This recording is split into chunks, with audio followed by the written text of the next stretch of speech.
বারবার করে বলছি যে আসলে নির্বাচিত সরকারের কোনো বিকল্প নেই। এই বছরই মাঝামাঝি সময় অর্থাৎ আপনার জুলাই আগস্ট মধ্যেই নির্বাচন সম্ভব। প্রধান উপদেষ্টার যে বক্তব্য এটা অনেক পুরনো বিষয় হয়ে গেছে ইতিমধ্যে, বিশেষ করে নির্বাচন বিষয়ে যে বক্তব্য ছিল যে বছরের শেষের দিকে অথবা আপনার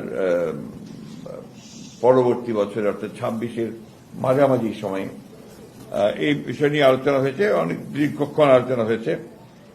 আমরা মনে করি যে এত বিলম্বিত করার কোনো কারণ নেই।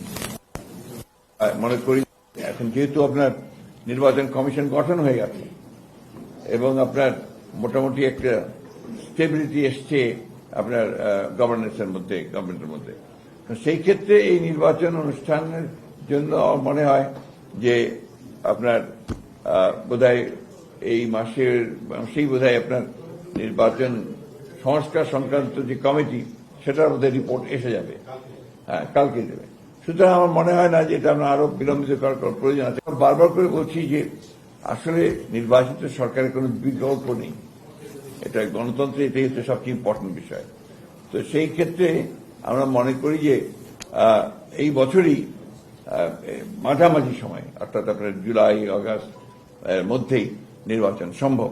এবং আমরা এই কারণেই আমরা সরকারকে আহ্বান জানাচ্ছি, নির্বাচন কমিশনকে আহ্বান জানাচ্ছি এবং রাজনৈতিক দলগুলির প্রতি আহ্বান জানাচ্ছি যে দেশের বৃহত্তর স্বার্থে এই মাঝামাঝি সময় নির্বাচন অনুষ্ঠানের জন্য আমরা ব্যবস্থা নিতে পারি।